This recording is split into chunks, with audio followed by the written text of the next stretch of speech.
Hello, I'm James Valentine. This is The Mix, art, show business and entertainment. And I know, once again, we are at the Vivid Light Festival in Sydney, but we're television. We're very attracted to coloured lights. We're going to wander around, show you what's going on. This is Customs House down at Circular Quay in Sydney, and we'll show you more spectacular things like this. And here's what else we're going to do. A snapshot of new Australian cinema. When we are able to show strong films by women directors and films that represent this diversity, then that's a wonderful thing for the festival. A battle to the death for new Australian musicals. You could tell from the quality of their songwriting and their lyric writing that they have something very special. And Arnie is in town. I've been waiting for you. See, even down on the street, coloured lights everywhere. Let's talk musicals. What have you got to do to get a homegrown Australian musical up on the stage? We've had some successes, things like The Boy from Oz, but otherwise it's been pretty hard going. New Musicals Australia would like to change all that. Now what you're about to see might look like kind of amiable kind of competition. Here's some producers of musicals getting together to challenge one another and see if they can come up with the best.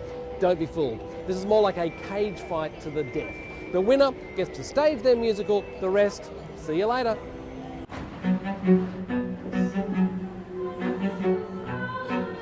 Musical theatre is one of the most complex artistic endeavours that you can embark on. We saw 8 musicals over 2 days, and each musical had 30 minutes to present a consecutive section of their show. And from that small production, we learned whether that is going to go on to have a global life, go on to Broadway, or go back into somebody's, bedroom drawer. You're really weird, strange, weird, you're weird, strange, weird, you're strange. How long have you been putting it together? About 3 years now, on and off.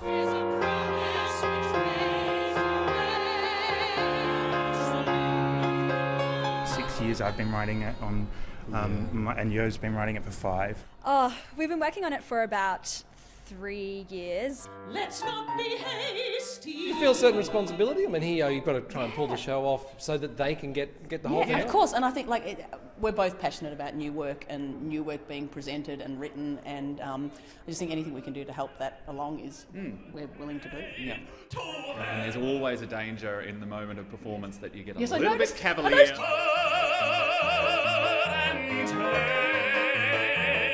Well, how do you rate your chances of getting up? We've done this a couple of times of showing it to people, and so at this point I kind of feel like, well, Well, we're hoping to make it into the next stage and get some professional workshopping and then hopefully a season here at the Hayes Theatre. Heard her state what has occurred of late, increasing murder rate. Outside of this, what would it take to get a musical up?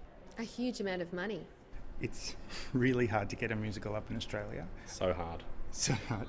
To ask a theatre company or a producer or anyone to be willing to invest the resources that are required to even get it to a workshop level is just without the prospect of knowing this is definitely going to sell as many tickets as Wicked or Les Mis or The Lion King or something like that. It's a big ask.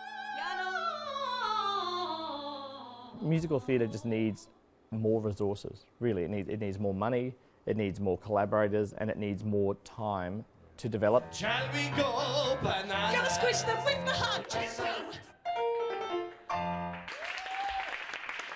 How are you feeling? I was really proud of the guys for doing a great job because we only had a really small amount of rehearsal period, so I was ecstatic. Good, yes, good. I really need a coffee now. Really nervous beforehand, but as soon as we got in and the actors got up there, I have so much confidence in them. It is exciting to have a look at a few of them and go, absolutely, that show could become something that is seen overseas and very, very effectively on Australian stages. Even if their first show or second show that they're presenting here is not necessarily the show that will get progressed through New Musicals Australia. You could tell from the quality of their songwriting and their lyric writing that they have something very special coming in the next 5 years, as long as they're given an environment that fosters them.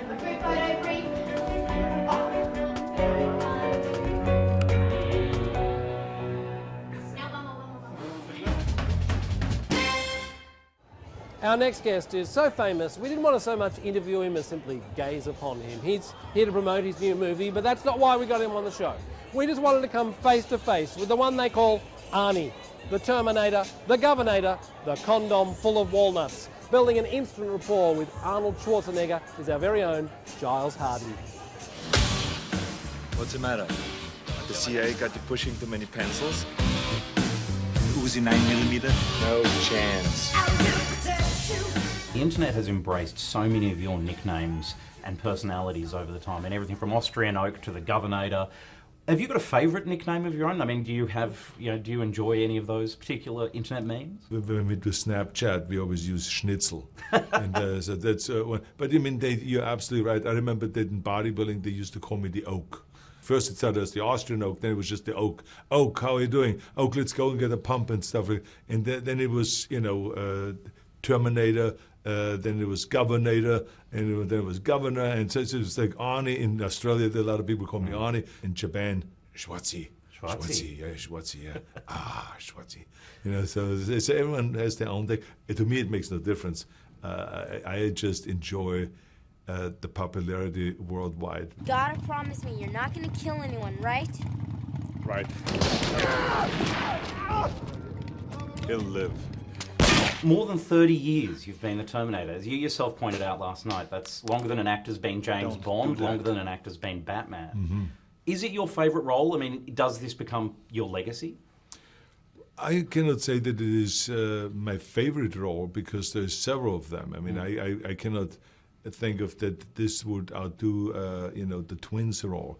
I love to play the character, or like in Kindergarten Cop, to play that role, or in Predator, and to say, get to the chopper, So I think these are all kind of interesting roles, but the Terminator is a very popular character because it's a machine and it's a human being.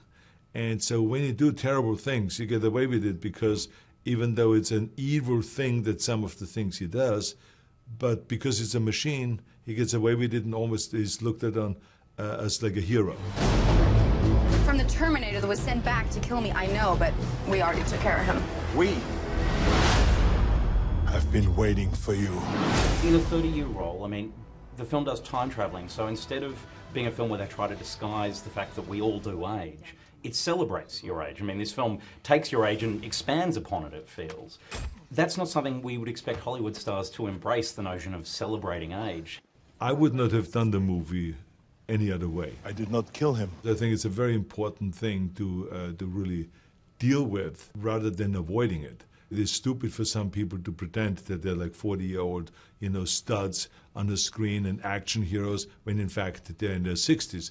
I think it's much more fun to actually, play that you're in the 60s because that is more heroic when you then do heroic things. And I think in this case, it was a natural because the Terminator is still this powerful machine, and he, as I say in the movie, old but not obsolete, that he's still, as powerful as he was, as energetic as he was, he's still the efficient machine. All of this is still the same as like in 1984, except the exterior has aged. Get out. Terminator Genesis is in cinemas July the 1st. In arts news this week, Queensland Theatre Company's Wesley Enoch has been named as the next artistic director for the Sydney Festival. The Brisbane-based director and playwright is the first Indigenous artist to take up the role, but he's no stranger to Sydney audiences. Enoch has directed 6 productions for the festival in the past, including the Anzac production Black Diggers, which has just finished a national tour. Enoch will take over from Levan Birtles in 2017. 31-year-old actor Matt Levitt was this week named the winner of the Heath Ledger Scholarship at a ceremony in LA. The actor, whose credits include A Place to Call Home and Home and Away, was chosen ahead of 300 applicants by a panel that included actors Ben Mendelsohn and Rose Byrne. Levitt receives a US $10,000 cash award and a 2-year scholarship at the Stella Adler Acting Academy in LA. And Australia's favourite gambler/art collector, Mona founder David Walsh, has announced he'll be selling 4 of Mona's high-profile artworks, the most renowned of which is Chris O'Feely's 1996 painting The Holy Virgin Mary. O'Feely's work, which is expected to sell for around $3 million, depicts a black Virgin Mary surrounded by naked bottoms and elephant dung.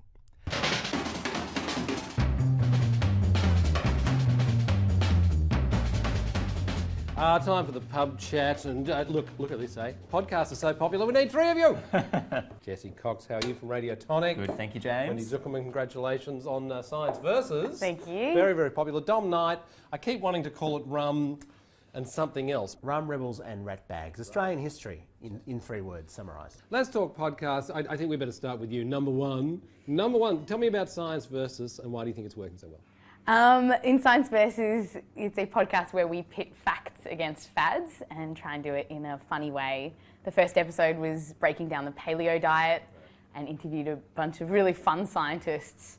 Tried to be even-handed about it, but I think that episode just did really well because people love nutrition and they love knowing what they should eat and they love bagging out people who are on the paleo diet. Why are podcasts working, Jess? Like, it seems to me as though, maybe it's we're in a post-serial world or something, but it just seems to have, the interest has just gone right off. The serial impact is undeniable. About a year ago, Serial, which was a This American Life spin-off, went completely gangbusters. It blew up. And I think what was interesting about that project is for the first time you had a podcast-only project doing so well. And I think what's been really interesting the past few years is the creative storytelling podcasts have particularly been coming to the forefront. The idea of an original content like Science Versus, like what's happening with First Run, going out digital first, and that's a really interesting space that I think, particularly in Australia, is relatively new. Have you been listening over the years, Dom? I mean, I think the first sort of things I listened to that were a podcast might have been Ricky Gervais, sitting around gas bagging for an hour or two, bung it out there, that'll do. Well, there's a lot of podcasts, particularly in comedy, are just people gas bagging with their mates, which is great fun, kind of like the old commercial radio shows, but without the inconvenience of music and ads. It's just so I listen to The Bugle all the time. John Oliver, one of my favourite comedians, and Andy Zaltzman, who's a comic who's into cricket, bizarrely. And their latest episode has them going on about the American presidential race and all the front runners. That's just a great conversation, whether it's on TV, whether it's on radio. And so podcasts, in one sense, are just audio on demand. But because anyone can do it, you've got all these people like the Little Dum Dum Club, who are these 2 guys from Melbourne who get, Will Anderson, all these big comedians on their show. It's just them and some mates basically laughing about fast food most of the time, but it works, it's fun. What's interesting that you picked up there as well, Dom, is this idea of the quintessential podcast. A bunch of people sitting around having a chat. If we didn't have cameras... Like this, exactly. No pictures, this, very much a podcast. But I think what's really interesting now is that we're kind of starting to go from that very traditional people in a garage around a microphone talking about something to stuff which is far more produced and heavily produced, and a lot more money's being invested, the craft is increasing, and I think people are starting to really come into that kind of creative, really rich, well-structured podcast space. And there's something beautifully intimate about a podcast that you just don't get with the television, because it's right in your ear, it's in your space. When you've got 2 people talking and your eyes are closed, or even if you're going for a run, it's almost like they're running with you. Whereas with TV, you've got this distance, and I think people are really appreciating that podcast isn't just TV without the visuals. There's something really special going on. Well, Dom, you and I do talk radio, and I'd always thought of that as it's pretty intimate, talk radio. The podcast is even more intimate. Well, yeah, you often listen to it with your headphones on, so it's like it's coming from within your brain. And it is so often like you're the other person at a pub table. And I think that's because there aren't those interruptions. I mean, on your show, constantly there's little stings and ads and little things going on that remind you that, no, this is... Really effective, though. Yeah, look, it is excellent, of course. About Dom shows. But it just, adds for a terrible evening show. But no, it just reminds you that you're actually listening to something professionally produced.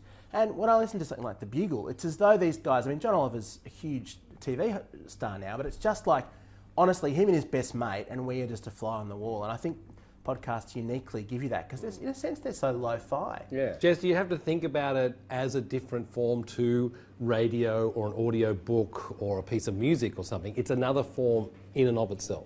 And one of the biggest challenges is when you're working in broadcast media. So, for example, our show goes out, similarly to your shows, on the radio, and then we podcast it afterwards. One of the really interesting challenges is we're trying to think about, okay, what does it sound like on air? But when it does come into the headphone space, all of a sudden you're mixing it differently, you can do things very differently. So I think it's very kind of creatively making you think about it differently. But the other massive thing has been the same way that we've seen in television with Netflix and on-demand listening, is all of a sudden what the podcast does is, as you were saying, Dom, it's on-demand listening. And so all of a sudden we can listen to what we want when we want. And that, I think, is what's really driving the success. And the intimacy, I think, is just an added bonus of headphones, the evolution from what was traditional radio. I'm not sure it's so new, though. I mean, I think humans have always learned about the world through stories. Your parents tell you stories. At school, you hear stories. In the pub, we have stories. Podcasts at their best, are almost just more stories being told really well. That's why This American Life is so massive. And what we're doing in our podcast is just telling stories about Australian history, stories that I never heard in school, that are much more fun and much more entertaining. You know, Sir Joseph Banks was the world's first surfing journalist, loved the ladies and ran Australia for 50 years. I didn't know any of those things. And that's just fun. And whereas Sir Joseph Banks lived from 17 whatever to 18 whatever and was a botanist, is boring. I think another advantage of the podcast is that you're not restricted by time. Making Science Versus, it's just been wonderful that you make exactly what you want, and even working with the sound engineers, they go, oh, does it have to be a specific time? You're like, nah, if you think that's boring, chop it out. That's just cheating. That's just cheating. That's not fair. That's not fair. I love it. No stings, no time restrictions. No time restrictions. Oh, we're coming up to the top of the No news. No news interrupting the damn thing. Look, I love and hate the podcast. I hate them because they're challenging live radio. I also hate them because they're so good. Radiolab just drives me crazy because they just have so many resources, but also they just use, the ideas are so great. Depicting the colour spectrum using a choir was like, oh, genius. What do you love, Jess? Well, I think you've really got to check out Radiotopia. They're a podcast stable. They've brought together a bunch of really interesting projects. Some of my favourites are Love and Radio, The Theory of Everything with Benjamin Walker are a couple of just gems in there. The Truth for a really interesting, drama listen. But what's interesting about that as a platform to check out is it's podcast only, on demand, bringing together some of the best creative podcasts from the States. So I hate them. If we're going to hate people for being good, I hate them. A lot. Jess, who are you hating? Got to do a bit of incest here, but all in the mind, Radio National. I've come back to it and I love it. It's kind of slow listening, it's classic listening, but it's really beautiful. And Lynn Malcolm, who hosts it, just asks the most beautiful questions with the most beautiful voice. Oh, very nice. Dom, who you love? I like the comedy. I like WTF. I like Little Dum Dum Club, Toffop with Will Anderson, and just basically the people yammering in a room and having fun. Fantastic. Thank you so much for coming to the pub. We'll drink up and then we'll just listen. Cheers. You can find Wendy Zuckerman's Science Versus and Dom Knight's Rum, Rebels and Rat Bags podcasts on ABC Radio's First Run page. And for Jesse Cox's podcast, Radio Tonic, go to the RN website. The Australian film industry's had some successes of late, things like The Water Diviners, Paper Planes and Mad Max. But there's still a lot of internal debate about what some see as the industry's shortcomings. Things like a lack of cultural diversity in the story and the casting, a huge gender imbalance among directors. Sydney Film Festival kicked off this week and ABC Art's Rachel Story thought it was a good opportunity to sit down with some directors and talk about those issues.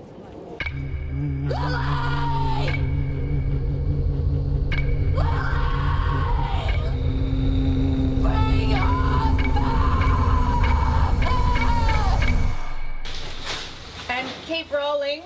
Slug, can you just go back into your position where you say what? Strangerland took from inception to premiering at the Sundance Film Festival, 13 years. And what kept me going was really the beautiful script. Just answer the question, why did you go out in the middle of the night? Why are you doing this? Because you're not doing anything! You're not doing anything! Nicole loved the script, and she really, I think the thing that she loved about it was that this character is so, she goes from having a mask, in terms of her persona and trying to uphold what she believes society needs of her, to being completely unravelled and almost like skinless. Because roles for women, good roles for women, are harder to come by, this was an amazing opportunity for her to show her deep vulnerability and to explore female sexuality and the power of the feminine psyche. Why do we only see a particular aspect of this city or this country represented, or a particular type of person? Why don't we have more women filmmakers? Why don't we have more women directors in this country? I wouldn't say it's, when we curate the festival, we set out to do this, to say, well, we have to have this quota. No, we certainly don't. But I think when it does happen, when we are able to show strong films by women directors and films that represent this diversity, then that's a wonderful thing for the festival to be able to do. And we hope that it would lead to more and more films of this kind being made. Tell us something the audience wouldn't know. You want a story then, a real story. I'm not Riz is by far the film, Australian film with the smallest budget of the feature films, I'd say. And I really see a great deal of talent in that film. And it was wonderful to see this multicultural aspect of Sydney depicted on the screen. It's not something I've really seen before. And I really wanted to support these filmmakers. There's this idea that these stories might not get a large audience or might be too different for people, but I've never found that to be the case. Riz is a story set in Western Sydney, made with Western Sydney communities, but really looks at the different parts of Sydney geographically in terms of class as well, and forces all the characters and therefore hopefully the audience to come up with a version of Sydney that reconciles those different aspects and acknowledges as one city. If you think about it, the need for proper diversity in our film industry, you don't even need to be socially minded. Economically speaking, it's the smartest thing to do. There are markets out there of first and second generation migrants, working class communities that are so hungry to see their stories on screen and are willing to pay for it. And it's just, we're missing out on all of that market share by not creating stories for those audiences. Riz will screen as part of the Sydney Film Festival on Sunday, June the 7th and Monday, June the 8th. Strangerland is in cinemas July the 11th. One of the most talked about films at the festival is a hard-hitting work from the Ukraine called The Tribe. It's about a young boy's initiation into a boarding school. But here's the really curious thing. It's told entirely in sign language. Late Line's Jason Olm decided to get into the spirit of the film with this story, also told in sign language.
The Tribe screens at the Sydney Film Festival on Sunday, June the 14th.